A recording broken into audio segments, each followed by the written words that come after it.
বাংলাদেশ আর পাকিস্তানকে কাজে লাগিয়ে ভারতকে খণ্ড খণ্ড করার প্ল্যান করছে চীন। এবার ভারতের বিরুদ্ধে মামলা করলো চীন। একটা বিষয় ভেবে দেখুন, বাংলাদেশ আর পাকিস্তান এই দুটো দেশ ভারতের বিরুদ্ধে লড়াই করার স্বপ্ন দেখে।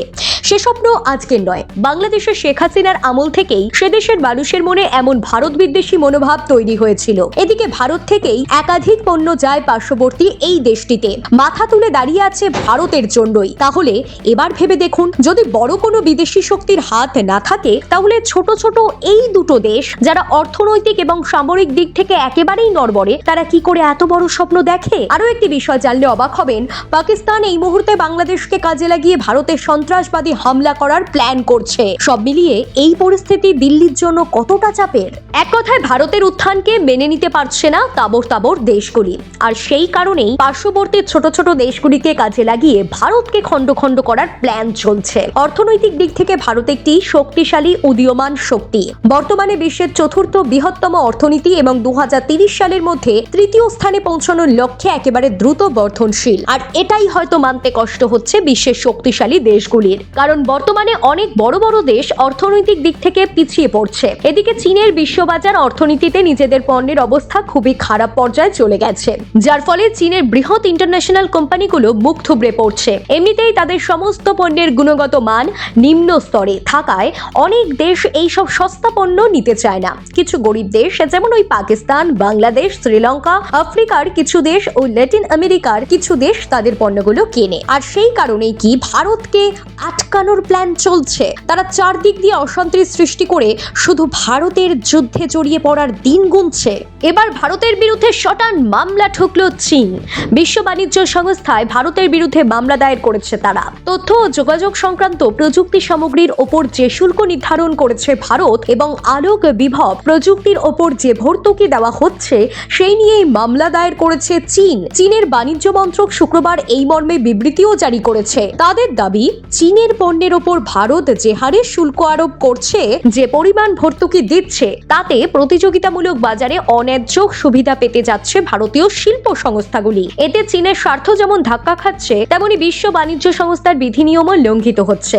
চীনের তরফে জারি করা বিবৃতিতে বলা হয়েছে, ভারতের কাছে আবারও অনুরোধ, বিশ্ব বাণিজ্য সংস্থাকে দেওয়া প্রতিশ্রুতি পালন করুক ওরা, এবং অবিলম্বে এই অন্যায় আচরণ শুধরে নিতে আহ্বান জানাচ্ছি। বিষয়টি নিয়ে দিল্লির সঙ্গে বিশ্ব বাণিজ্য সংস্থাকে আলোচনায় বসতেও আবেদন জানিয়েছেন তারা। সেই নিয়ে শোরগোল পড়ে গিয়েছে আন্তর্জাতিক মহলেও। এর আগে অক্টোবর মাসেও ভারতের বিরুদ্ধে অভিযোগ জানিয়েছিল চীন। সেবার বিদ্যুৎ চালিত গাড়ির ওপর অন্যায্য ভর্তুকি নিয়ে ভারতের দিকে আঙুল তুলেছিল তারা। তাদের দাবি, বিদ্যুৎ চালিত গাড়ি এবং ব্যাটারির ওপর যে ভর্তুকি দিচ্ছে ভারত, তাতে নাকি নিয়ম লঙ্ঘিত হচ্ছে। যে সময় ভারতের বিরুদ্ধে পরপর অভিযোগ জানালো চীন, তা অত্যন্ত তাৎপর্যপূর্ণ, কারণ আমেরিকার শুল্ক শাস্তির মোকাবিলা করতে গত কয়েক মাসে দুই দেশের পারস্পরিক বোঝাপড়ায় বেশ কিছু রদবদল চোখে পড়েছে। অর্থনৈতিক সম্পর্ককে দৃঢ় করতে একটি পদক্ষেপও করা হয়েছে ইতিমধ্যেই। চীনা নাগরিকদের জন্য ভিসার বিধিনিয়মও শিথিল করেছে ভারত। সেই আবহে এই ধরনের অভিযোগ বোঝাপড়ায় ফের ফাটল ধরাতে পারে বলে আশঙ্কা করা হচ্ছে। অন্যদিকে আবার পাকিস্তান বাংলাদেশকে কাজে লাগিয়ে ভারতের সন্ত্রাসবাদী হামলার প্ল্যান করছে। আরেকটি ভিডিওতে সেই তথ্যই ফাঁস হয়েছে। সম্প্রতি একটি ভিডিও ফাঁস হয়েছে, গোয়েন্দা সংস্থার হাতে গিয়েছে সেই ভিডিওটি। গত 30 অক্টোবর পাকিস্তানের খৈয়ারপুর তামেওয়ালিতে একটি বিশাল জনসভার ভিডিও রেকর্ডিং হয়। সেখানে দেখা যাচ্ছে লস্করের শীর্ষ এক কমান্ডার সৈফুল্লাহ সৈফ বিরাট বিপজ্জনক তথ্য ফাঁস করে দিয়েছেন।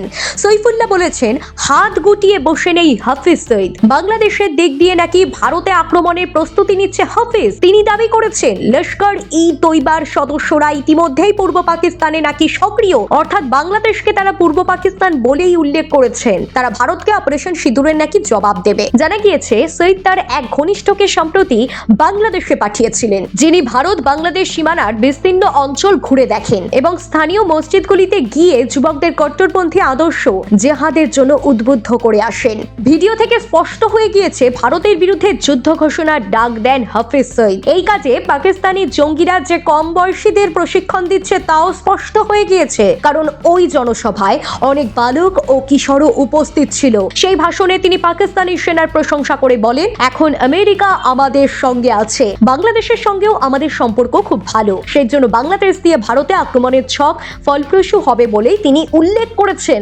অন্যদিকে আমেরিকার অবস্থান যদি বলতে হয়, সেক্ষেত্রে বলতে হবে আমেরিকা এখন পাকিস্তানের সঙ্গে বেশ মজবুত সম্পর্ক তৈরি করছে। প্রসঙ্গত, পাকিস্তানের জনসভার ভাইরাল ভিডিওতে সৈফের সামনে থাকা জনগণের মধ্যে শিশুদেরও দেখা গিয়েছে। ভারতের বিরুদ্ধে তাদের জিহাদে উস্কে দেওয়ার চেষ্টাও ছিল সেই বক্তব্যের মধ্যে। শুধু বাংলাদেশ থেকে সন্ত্রাসবাদী কার্যকলাপ চালানোর হুঁশিয়ারিতেই থেমে থাকেনি লস্কর ই তৈবার ওই কমান্ডার। তার কথায় পাকিস্তানের সঙ্গে এখন হাত মিলিয়েছে নাকি আমেরিকা। পাশাপাশি বাংলাদেশের সরকার বদলের ফলে পাকিস্তান ও বাংলাদেশের কূটনৈতিক সম্পর্ক আরো মজবুত হয়েছে বলে দাবি করেছে সৈফ। তার জেরেই যেন আক্রমণ সারাতে সুবিধা হবে জঙ্গিদের। প্রসঙ্গত, লস্কর ই তৈবার এই ভিডিও ভাইরাল হওয়ার পর থেকেই ভারত বাংলাদেশ সীমান্তে নিরাপত্তা নিয়ে নতুন করে তৈরি হয়েছে উদ্বেগ। সব মিলিয়ে এটা বোঝাই যাচ্ছে ভারতের উত্থান মেনে নিতে পারছে না বিশ্বের তাবড় তাবড় দেশগুলো। সে কারণে চারিদিক থেকে কলকাঠি নেড়ে ভারতকে দুর্বল করার জাস্ট একটা চেষ্টা চলছে।